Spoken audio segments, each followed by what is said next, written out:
পীরজাদা আব্বাস সিদ্দিকী ভাইজান দ্বারা পরিচালিত এই সংগঠন।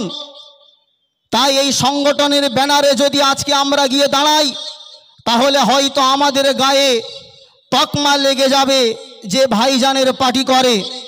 আল্লাহর কসম, আল্লাহকে সাক্ষী করে রেখে বলছি, ওয়াকফ বিলের বিরোধিতা শুধু আব্বাস সিদ্দিকী ভাইজান কেন, ওয়াকফ বিলের বিরোধিতা যদি আজকে পশ্চিমবঙ্গের যারা এই রাজ্যের দায়িত্বে রয়েছে তারা যদি ওয়াকফ বিলের বিরোধিতা করে এই রকম কোনো সমাবেশ আয়োজন করে, সেই ওয়াকফ বিলের বিরোধিতা করবার জন্যে আমরা সেই জায়গায় উপস্থিত হব।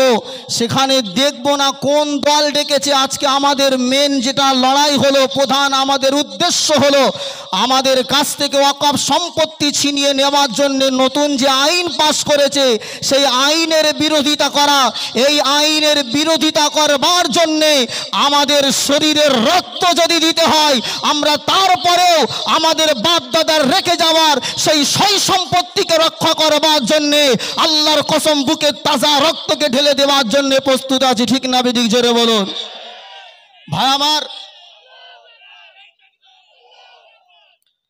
আজকে মনে করলে হবে না, আমি স্পষ্ট ভাষায় বলছি, যারা ভয়ে পিছনে চলে যায় তারা কখনো ইমানদার হতে পারে না।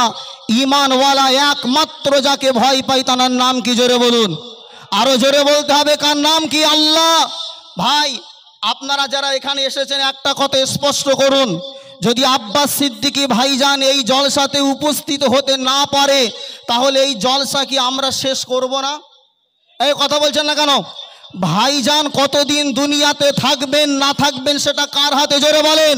আব্বাস সিদ্দিকী ভাইজান এই জলসা পর্যন্ত এসে উপস্থিত হতে পারবেন এর গ্যারান্টি আমরা দিতে পারবো নাকি?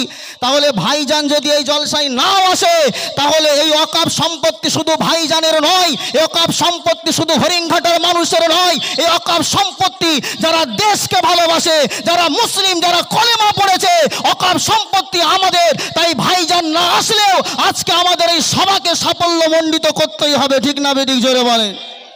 তাই আপনারা যারা এসেছেন, ওয়াকফ বিলের বিরোধিতা কারা কারা করছেন বা ওয়াকফ বিলের বিরোধিতা করবার জন্য কারা এসেছেন স্পষ্ট করে একবার আল্লাহকে হাত তুলে সাক্ষী করে একটা তকবীরের ধ্বনি দেন। নারাই তকবীর। এই পিছনের লোকেরা হাত তুলছেন না মানে কি সমস্যা আছে নাকি? আমরা এখানে এসেছি কিসের জন্য? জোরে বলেন। ওয়াকফ বিলের বিরোধিতা করবার জন্যে।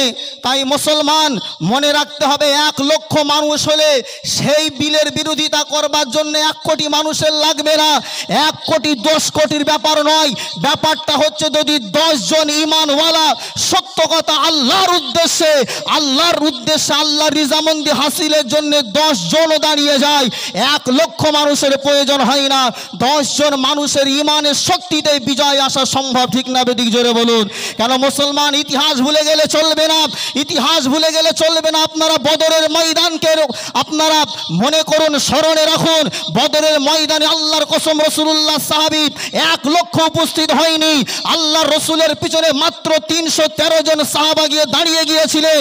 কাফেরের বাচ্চাগুলো বদরের ময়দানে 1000 সেনা ছিল, কিন্তু রাসূলুল্লাহর পক্ষে থাকা 313 জন সাহাবী যাদের ইমানি পাওয়ার আর এমন হুঙ্কার ছিল, ওই 313 জন ইমানওয়ালার পাওয়ার সহ্য করতে না পেরে 1000 কাফের তারা বদরের ময়দান ছেড়ে পালাতে বাধ্য হয়েছিল। ঠিক না বেদিক? জোরে বলুন।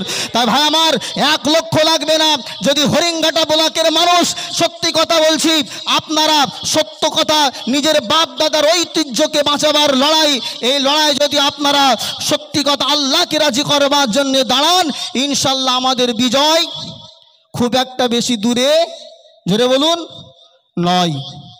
ভাই একটা কথা বলি, আপনার বাপ, আপনার আব্বা অথবা আপনার মা যদি মনে করেন বিদেশে থাকে, আমি বুঝাবার জন্য বলছি, আপনার বাপ মা মনে করুন আরবে কর্মের ক্ষেত্রে গিয়েছে, আরবে কাজে গিয়ে যদি কারুর বাপ মা মারা যায়, বাপ মা বাড়ি না আসা পর্যন্ত মনে করুন ছেলে ভারতবর্ষে আছে, বাপ মায়ের লাশ আছে আরবে।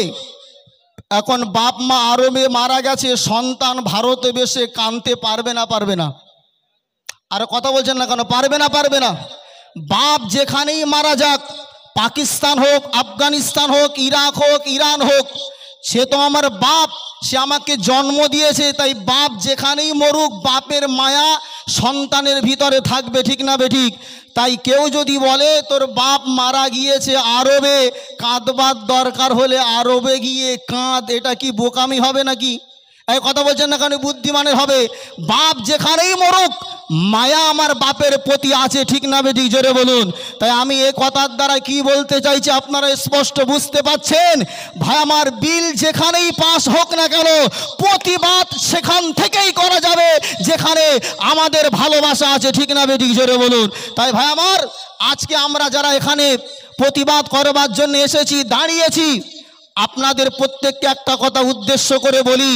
এই ওয়াকাফ, ওয়াকাফ একটা আরবি শব্দ, যার বাংলা মানে হলো আল্লাহর রাস্তায় দান করে দেওয়া, আল্লাহর রাস্তায় খয়রাত করে দেওয়া, আল্লাহর রাস্তাতে নিঃস্বার্থভাবে একস্র মালিকের রেজামন্দির জন্য যেটাকে দান করে দেওয়া হয়, ওটাকেই বলা হয় ওয়াকাফ। মনে রাখবেন, এই ওয়াকাফ সম্পত্তির ভিতরে আপনার ঈদগাহ আছে, আপনার মসজিদ আছে, আপনার কবরস্থান আছে, যেটা আল্লাহ রিজামন্দি হাসিলের উদ্দেশ্যে আমার আব্বা জানেরা, আমার দাদুরা, পরদাদুরা, যাতে করে মানুষ সুষ্ঠুভাবে আল্লাহর ইবাদত করতে পারে তার জন্য দান করেছে। মানুষের কবরস্থ করা যায়, কবরস্থানের জন্য জায়গা দিয়েছেন, ঈদের নামাজ পড়বার জন্য দিয়ে গেছেন। মনে রাখবেন, সেই ঈদগাহ, কবরস্থান আর আমাদের মসজিদগুলো যেগুলো আপনার আল্লাহর রাস্তায় দান করা হয়েছে, সেগুলোকে হাতিয়ে নেওয়ার জন্যে যে অপশক্তি আজকে আপনার প্ল্যান করছে, তাদের প্ল্যানকে কখনোই বাস্তবায়ন করতে দেওয়া, জোরে বলুন, যাবে না।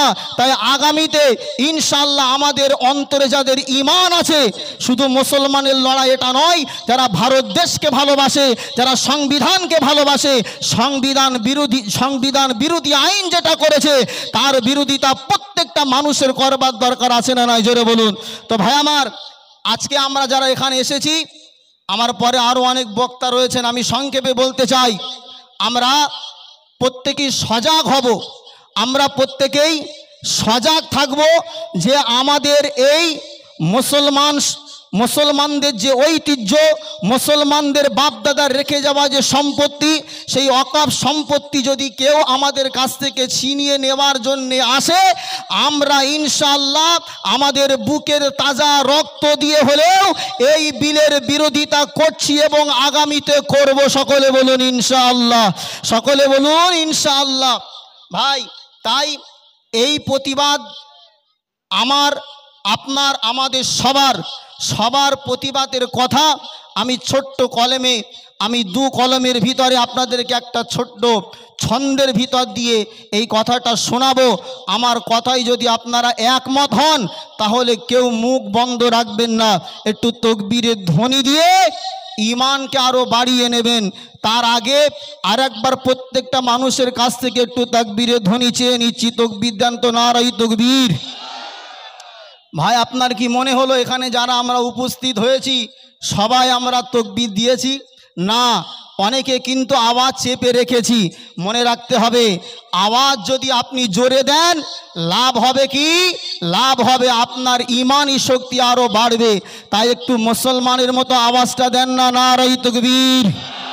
মাশাআল্লাহ, আরো জোরে বলেন নারায়ে তাকবীর। যে প্রিয় ভাইরা,